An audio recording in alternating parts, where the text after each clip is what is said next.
it's your girl Kate Morell here with Endo-Me Stories, and I'm super excited to be interviewing my sister Karla Edwards all the way in Wales. I'm super excited.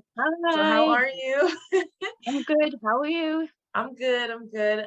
So I just want to jump right in and say, like, I am super blessed right now that you have done this interview with me. This is my first interview, so I'm super excited about it. And the fact that you're all the way in Wales just like screams that endometriosis is complete worldwide condition, disease Yeah, that women across the globe are suffering from. So when did you start dealing with endometriosis? Like, when did you start having symptoms? right. I was about 11 or 12, Oh, wow. and I kept having pains all the time. And I lived with my dad. My mother died when I was young, so my dad used to take me back and forth to the doctors. And every time I go to the doctors, they'd always say to me that I had a water infection or a kidney infection because they would always find blood in the wee sample. Gotcha. But the funny thing about it was I didn't start my period until I was 16. Oh, I wow. was a really late starter. So before the periods even came, the endometriosis was already there. And like I said, I was going back and forth, and nothing was done. This went on for about 12, 13 years. Yeah. And like I finally went back, and I got my doctor to actually refer me to the gynecologist. Hmm. And when she referred me to the gynecologist, then she said, I might have symptoms of endometriosis. She didn't say what it was. They never do. Right. Um, But she was familiar with it. no, she wasn't even familiar with it. She just like heard of the term and the pain I was in. So Mhm. she said, I think I'll send you to a gynecologist because I think there could be something else potentially wrong Gotcha. gynecological wise. Right. So anyway, I went in for my operation, and I was around 26 the first time I actually For the went in first for the one, operation. wow. Yeah. And when I went in and I had surgery, it come back around, and the gynecologist said to me, I had endometriosis. Well, have it. I had stage 4, and it was spread everywhere from the bowel to rectal, vaginal, to it was stuck everywhere. There's all adhesions everywhere. So it Mhm. had already done its duty before anything. So she removed what she could. She said that she could remove, and within a few months I was back in again. But again, she didn't tell me anything about it. She didn't tell me what it could do to you, what would impact you, what it was. That's all it was you have endometriosis. Right, okay, what is it? Oh, there's just this condition, as they say, and when you have your period, you might have a bad month, or Right. you might feel pain on this month or certain days, but if you do, it's the endometriosis. Right, okay. So I didn't hear anything about it. A couple of months later, I went back to my gynecologist and I said that the pain had started to return already. And then she said, okay, we'll have another look. And I was put back on the list again. That So, soon? yeah. So within, I think I was 27 then. So every year from the age of 27 to the age of 30, I was in theatre every single year, Mhm. maybe twice a year.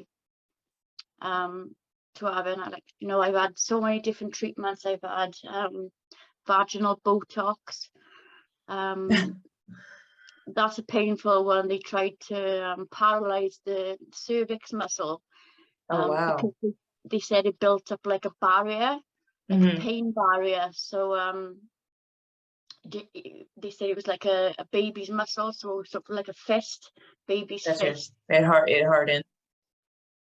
Yeah, hardens on, makes sort of a nodule or anything. But they said they couldn't shave it off. Mhm. So I'd have to have an hysterectomy for that anyway. And I was like, right, okay, talking to my gynecologist. But I was unsteady. because, you know, I was still unsure of everything that was going on. Wasn't quite sure still what endometriosis was anyway. And I went back in, like they said to me, you know, get pregnant, all the obvious. That's always the solution. I'm Just like, get pregnant or take everything out. yeah, I'm like, all right, okay, yeah, you'll just get pregnant in a same-sex relationship. And they don't think of that as well. Do you know what I mean? Yeah, they don't. No, they don't ever think of that They say, oh yeah, by the way, you scenario know, just dynamic. go on, just get pregnant. Yeah, okay, like that's the Right, solution like to I have to go everything. through IVF, I have to go through treatments. It's not a cheap No, procedure. Like it's insurance not. doesn't help. Yeah. And so I went back in then. Obviously my first, this had been, she referred me now to a second gynecologist because she said that she couldn't do the work herself, and that I'd be cleared to see someone else, someone more qualified than her. Mm-hmm. So I had another surgeon, trying to look for my words, another surgeon. And he did some work as well, all excision work from the start, but it failed every time. Oh wow. So how many surgeries have you had in total? I think it's about 7, something like that. Wow. About 7. But I'm needing more surgery now. But my gynecologist does not want to put me under because of the epilepsy. Mm-hmm. There's a high chance now that they think that I could have a seizure on the table while they are Oh wow. doing surgery. So I've like put it off for 6 years, and you know, now For is the time. 6 years. 6 years was the last time I had surgery, and I've just put it off and put it off. And So I'm already knowing the pain that you're in is partially from the endometriosis itself, but also from the adhesions that have grown yeah, over 6 years and could yeah, be damaging the organs themselves. yeah. Okay, sorry, I didn't want to interrupt you. Go ahead. Okay. Like I said, when I went in for another surgery as well, for after, I think it might have been the second or the third surgery, that's when like most of the lesions have actually formed, and my bowel was stuck to my bladder was stuck to my uterus stuck to my abdominal wall. So it already like all fused, and even though they was like, oh, it's fine, you're okay, you know, it's all in your The head. CAT scans look great, but your organs are stuck together. Yeah, you know, It's endo ball. you know, if I was mentally stable at a pain meeting, Of you know, course. That has to be a question. yeah, the multi-pain disciplinary team asked me if I was mentally stable because the pain I was in, I couldn't possibly be in that much pain, according to them. That's always the amazing part to me, is there's always this, nobody can hold out in this much pain for this long of a No. period. And it's like, you guys don't understand, I've been dealing with this since I was a child. I don't want to deal with it, but I'm dealing with it. I just need help. I don't need like the judgment of, hey, you have to be mentally unstable for this to be going on. Like that has any weighing in on whether the pain is worse or not. Yeah, and it just makes you feel a lot worse then. You know, you start to thinking, is it actually all in my head? Am I really in this much pain? Not to cut you off again, I want people who are not in the endo community who come across this video to know endometriosis is not solely confined to the pelvis. It's a complete body disease. It and is. It's there's everywhere. other symptoms, there's other areas of the body that it can affect, and there's other systems that come into play in the body that are affected by endometriosis, even just fatigue alone. But even, the epilepsy I know is impacted. I know myself, my adrenal glands have been impacted. It affects other things. So a lot of times, like young girls or even older women will go into the hospital and like, okay, well, I'm not having pelvic pain or I'm not having a period, so it can't be endometriosis. Yeah. And I think they're just kind of being misguided. And then, the doctors, as you know, aren't fully educated on what it is. And they just think, okay, well, how are you during your period? And then it becomes, well, it's outside of my period. And then it kind of shifts into this psychosomatic, well, it's in your head because you're not having a period. So why would you be having pain? You're just saying you're in pain because you want pain medication or you want attention or all the other things they've said. So with that being said, is there anything that you've been told, like, I know a lot of us are told different things, but is there anything that sticks out to you of a moment when like a doctor said something that was just so like outlandish, like to you during like when you were going in for treatment or anything? As in pain wise, or is Yeah, in just anything that sticks out to you, like pain wise, your treatment, surgery. my pain, like I said, my pain is full body. Right. As you know, you yourself, the pain can be from your back to your front to your Yeah. sides. Feels like you've got sciatica. Feels, Yeah. it feels like it's been kicked in the back. Everything just feels so numb, Yeah. if it's the word. It's exhausting. It's It's completely very exhausting. exhausting.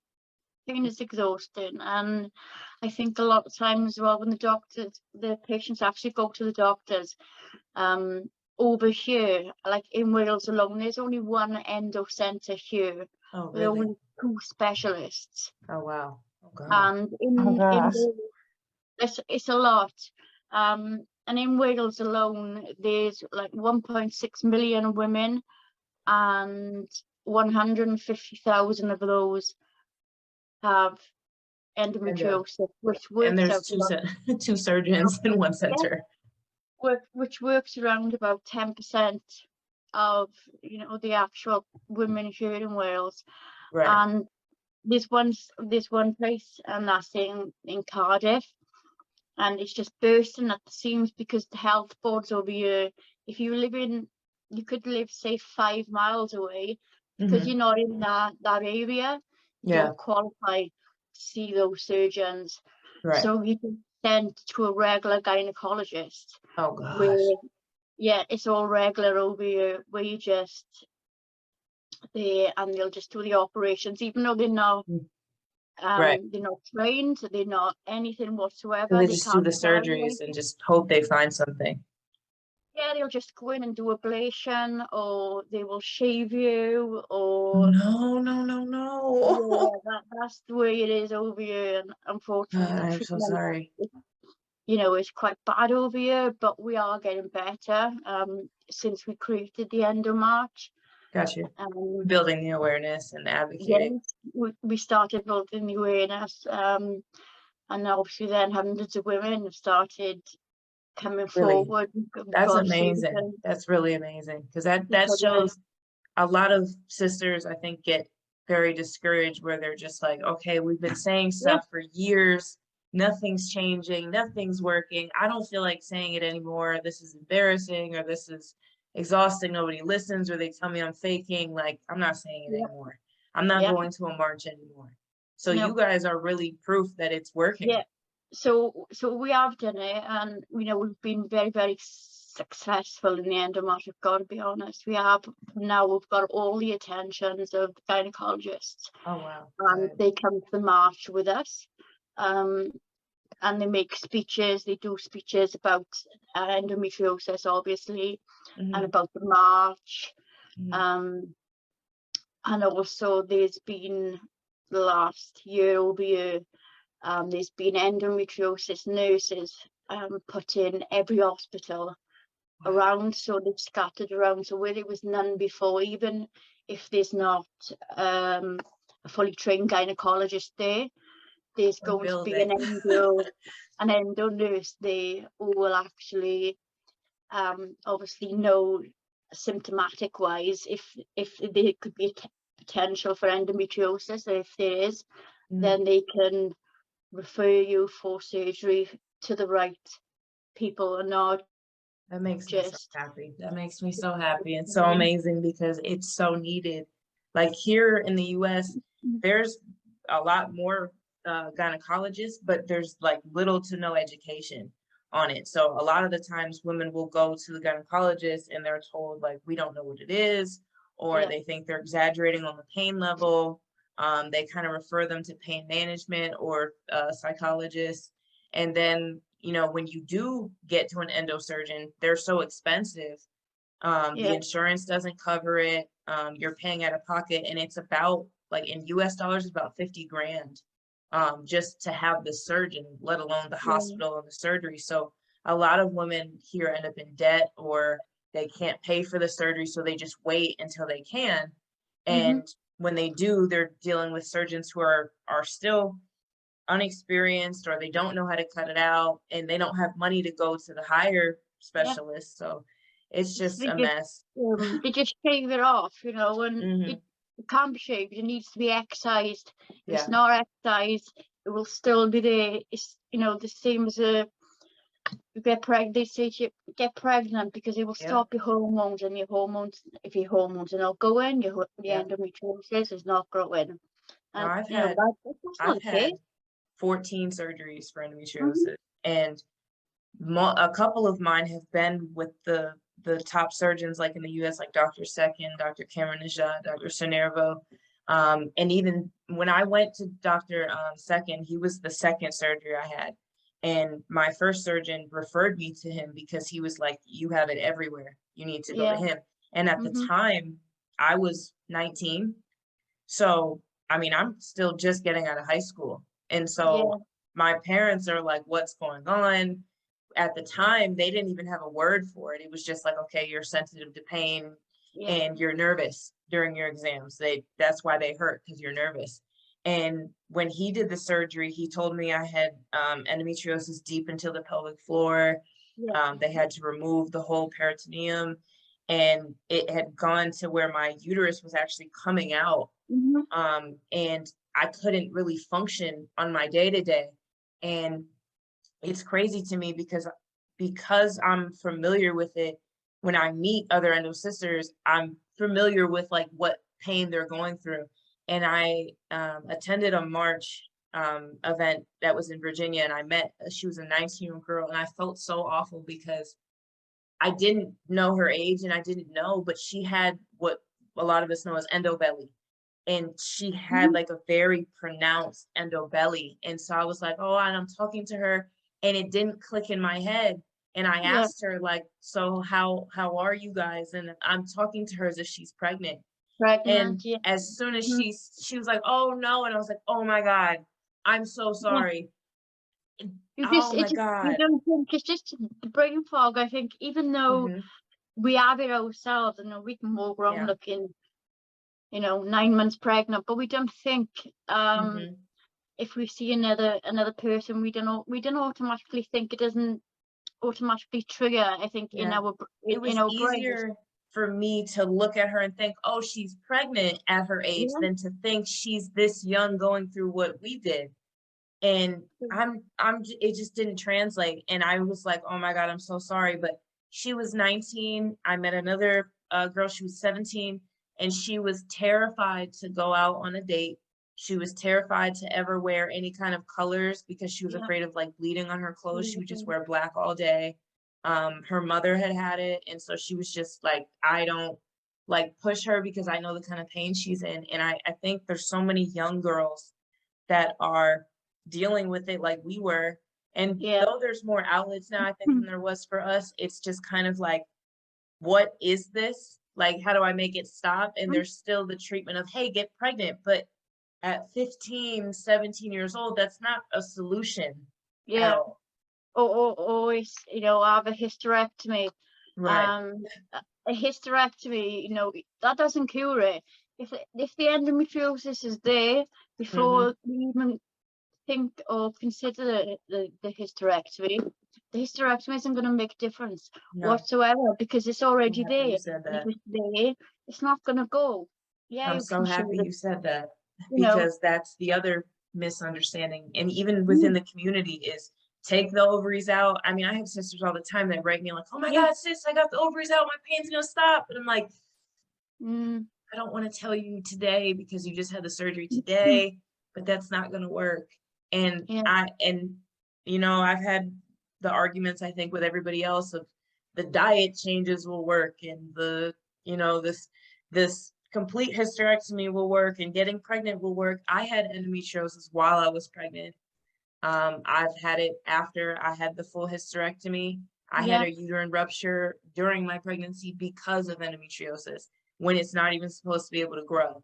So yeah. I feel like as the years have gone on, it's kind of like, okay, well, we debunked that, that's out of the way. But there's still some people who don't know. No, And it's like they still are like, yeah, I'm gonna get the full hysterectomy and it's right. gonna stop. Yeah, they're still under the stigma that a hysterectomy is just going to get rid of everything. It Hmm. doesn't, it doesn't. Endometriosis makes its own hormones. Right. So it grows itself. It doesn't need organs. It doesn't need reproductive Yeah.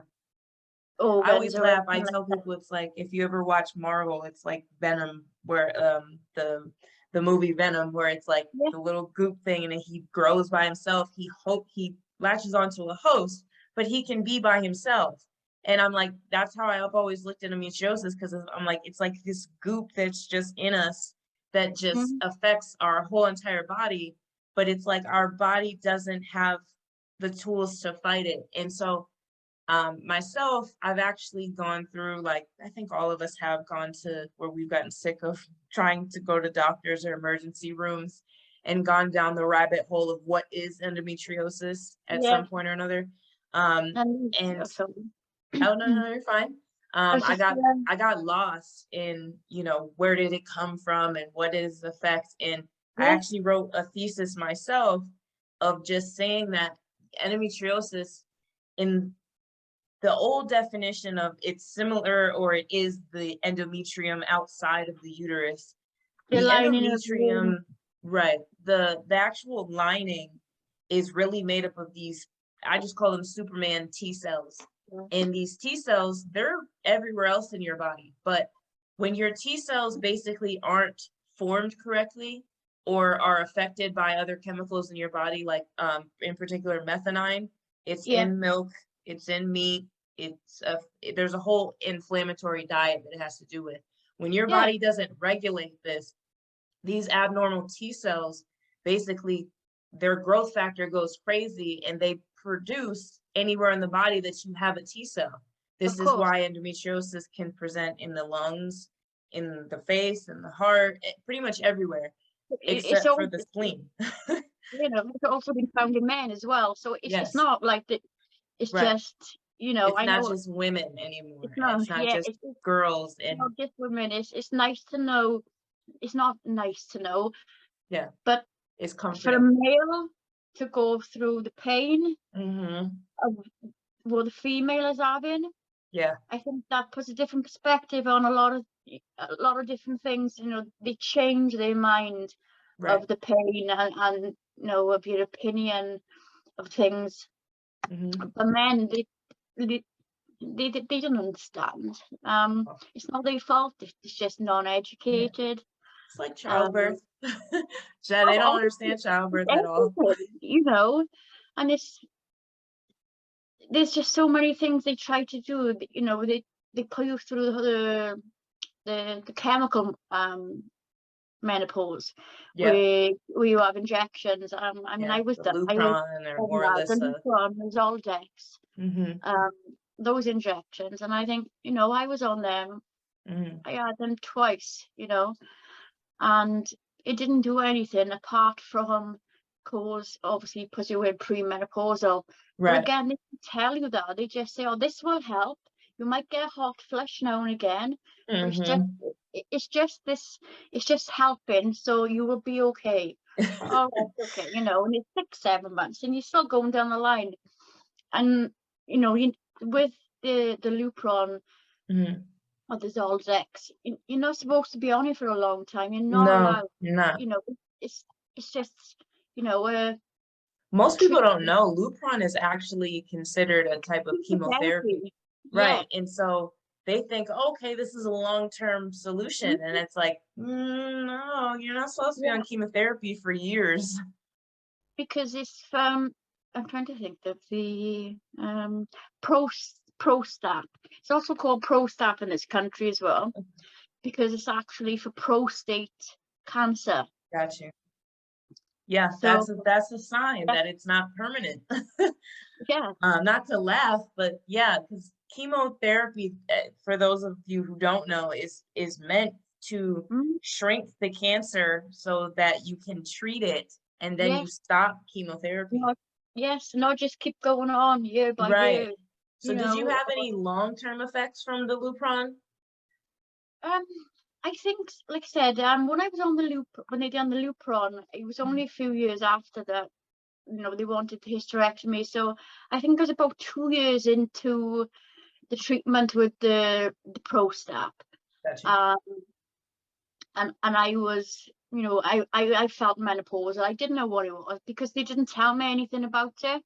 Um, there wasn't any information or even, a leaflet. There was nothing. So I Mhm. didn't know anything, and I didn't know anyone who really who'd gone through it or who'd had it. I was the only person in my family who'd Oh, actually got wow. diagnosed apart from my auntie. Um, and again, my auntie, God rest her, she had a stroke because of the endometriosis, which Really? brought on the epilepsy. And Oh, it's God. because of my auntie that I said that I had endometriosis. They actually took me in because they wasn't even taking me seriously. Right. And I said, my auntie's actually paralyzed now because she had stroke. She couldn't. She was in the Navy. You know, Okay. Right. and then she came out of the Navy. She had a daughter, but after that, everything just changed. Hmm. And she had stroke. She couldn't live by herself, so she was living, with my nan as a carer because she was my nan's sister. And then she was having seizures, and they wasn't quite sure what the name of the seizures. They were just seizures. It wasn't Right. there wasn't a cause for them. They just turned up apparently. According to the Hmm. doctor. But it's actually hormonal epilepsy. Hormonal. It's called catalemic epilepsy. It's not very popular. And it took me, I think, about 8 years to actually get the final diagnosis of that, because before that it was just down to like idiopathic Right. epilepsy. Right. You No know, from, reason, no rhyme. from So this now, to that. because it's Um, hormonal, and I know you said you went mhm. into menopause, excuse me. Do you do like HRT, or do you do? I've been on HRT for the last 6.5 years, I think it is, and I cannot go one day without them. The estrogen and Within hours, estrogen. I'm only allowed estrogen, I'm not allowed progesterone because of my seizures. So right. I have estrogen, and my body knows that if Hmm. I haven't had that estrogen within 24 hours, I will just continuously flush all the time. And it was like after one day after my hysterectomy, Hmm. my flushes started then. Oh, yeah. And they said to me, "Oh, no, no, no, it could not be that. Your hormones have not left your body yet. You would Mine not." started when I woke up. Yeah, I same as woke me. up like, what is That's going right. on? I was like, whoa. Mhm. And they're like, no, you'll be fine for a few months and you might have to start HR. But they never even give me HRT. They Oh, just wow. give me an hysterectomy. Hmm. I went in on Thursday afternoon. I went into theatre, say around 3-4 o'clock. I Hmm. was in there a while. I come around about 8-9 o'clock in the evening. Hmm. Um, and the next day, by 10 o'clock the next morning, I was Hmm. home in my bed. Oh, They'd wow. actually sent me home. No medication, no information, no HRT. Um, so I'm already it, knowing like yeah, the it was just my actual, neurologist who actually come about to saying about the really. HRT, because he turned around and said his actual words were, "Are they stupid? You've got hormonal epilepsy. There I don't needs mean to to be laugh. some." Yeah, I'm happy somebody asked that yeah, question because I was going to. yeah. He actually said, "Are you stupid? The girl needs some type of estrogen Yeah. because hormonal epilepsy. If there's Right. nothing, and then Right. seizures going to be all the time." Right. So, Like and with my own, they put me on 3 milligrams of estrogen with no progesterone. Yeah. And so I moved, I used to live in a state, Massachusetts in the US, and I moved to Las Vegas.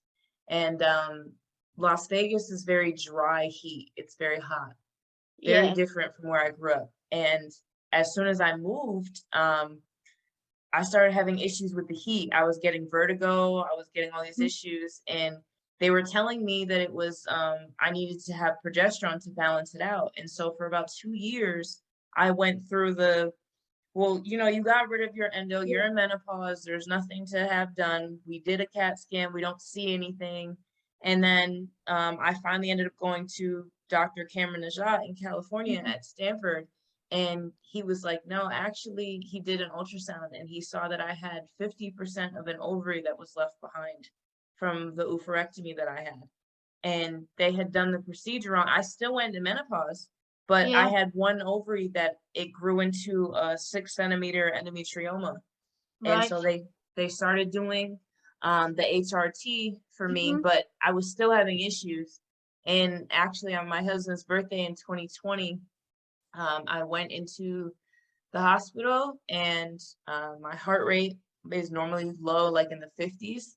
It was Yeah. 124.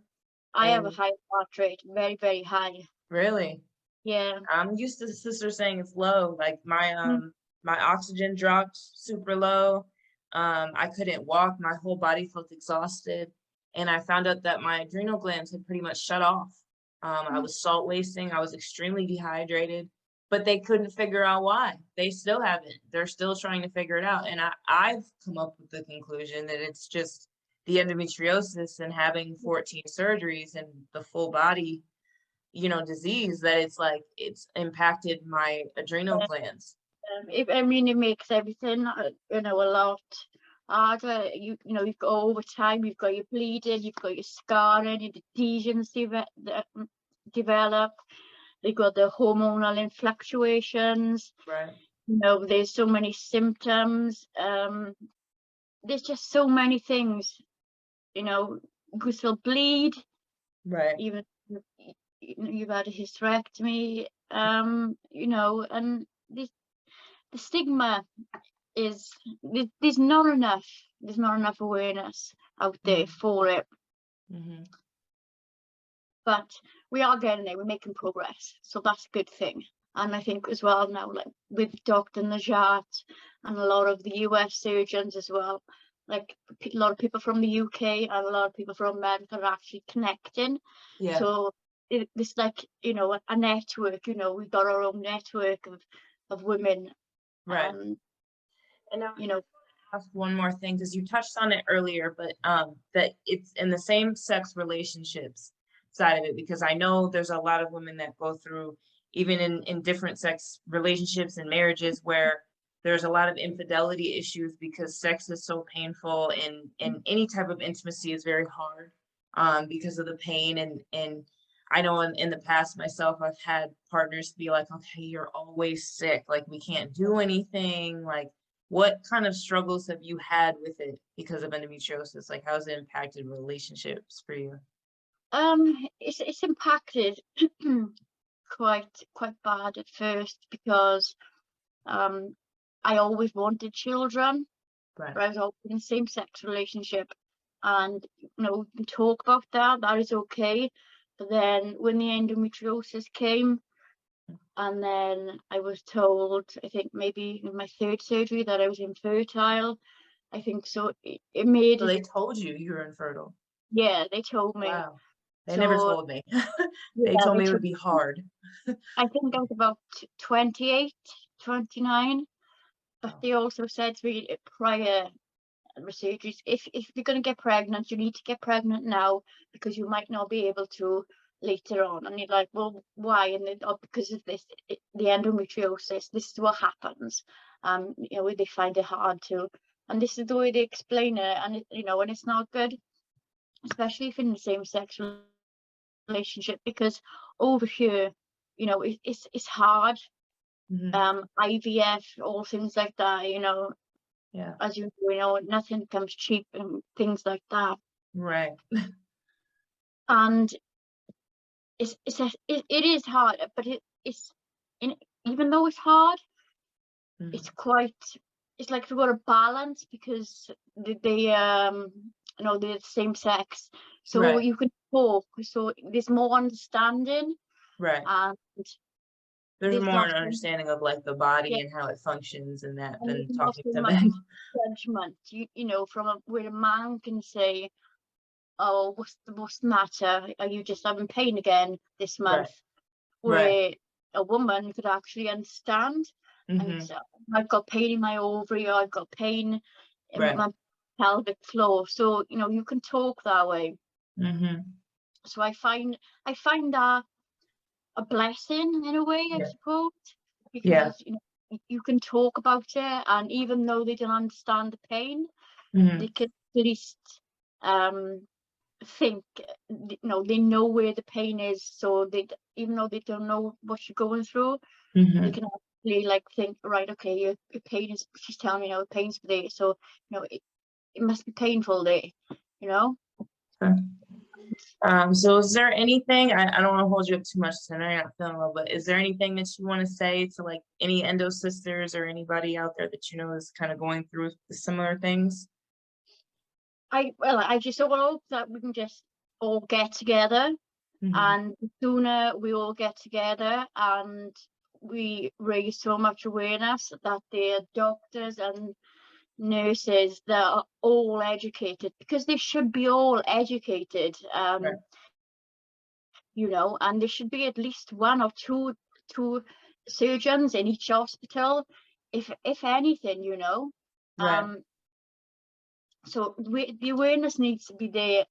Training, there needs to be a lot more training Mm-hmm. um I for agree. gynecologists, because a regular gynecologist, can't just deliver a baby and then scrub up and go into an operation Right.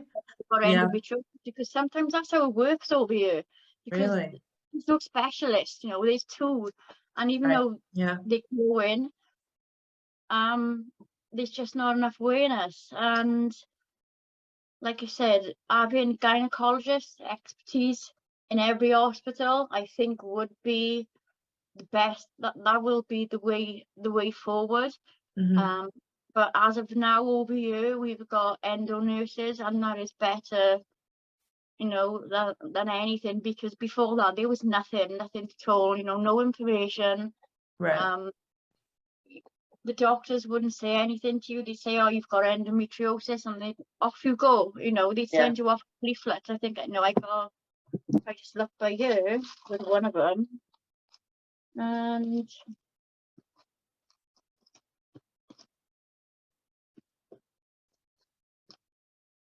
I think it was like on my hysterectomy, when I come out for my hysterectomy, right, you are, it's a sheet of paper, that's your information, and they just send you home with this, and that's how it is over here. Oh my You know, God. I just recently got a hospital discharge for myself that was literally just, it's a what's it, chronic pelvic syndrome or something like right, that. And it was like, and I'm like, that's not a thing. You just like, you can't just make up words and then just apply it to we don't know what it is, and we didn't find actual endometriosis today, so we're just gonna say it's chronic and yeah. it's pain. And I think we all know as well, you cannot, when you're having scans done, the scans, they don't show They don't. anything. Like I said, they can see the ovary, and they can Mhm. see maybe, there's something missing, but they Right. can't see the endometriosis on the scans. So again, these are just pointless treatments that we're just going through all the time. We'll send you for a scan, we'll send you for blood work, we'll send you for water work. They're not going to come back, Yeah. so this person has endometriosis. It's Right. not going to come back like that. It doesn't come back like that. You've got to have surgery, and unfortunately there's just so much, you've got the generalized pelvic pain, pelvic inflammatory, you've Mm-hmm. got lesions, you've got neoplasms, benign or malignant, ovarian torsion. There's just so many different things, and a lot of people, like a lot of gynecologists as well, and doctors, are actually even though we're going in to say that we've got these pains, they're not clicking on. They're not, Yeah, they're not understanding it's all connected. you know, couldn't be this, it couldn't be that. Yeah. I think that's the issue too, is a lot of doctors are, especially specialists, like if you see a cardiac doctor, they deal with cardiac issues. You see a pulmonologist, they deal with pulmonary issues. There's not a lot of doctors that deal with the full body. And so when you're coming in with something that affects the whole body, there's only a short list of conditions that even come on that list of like lupus, Yeah.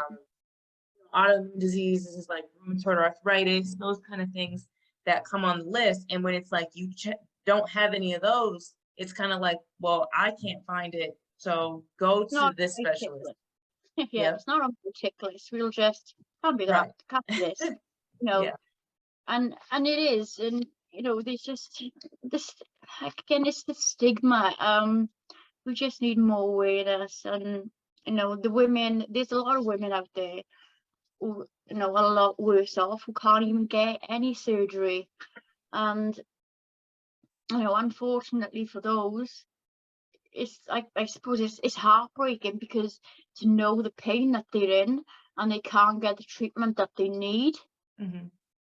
So that is a big thing as well over here, because obviously in Wales alone, like I said, there's about 1.6 million women just alone, and 10 to 12% of those women have got endometriosis anyway. Well, not anyway, but they've got it.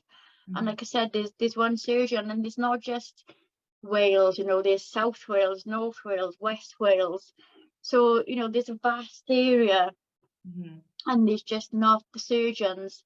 And I think that's the worst thing, because even though they operate on you, they don't take it away.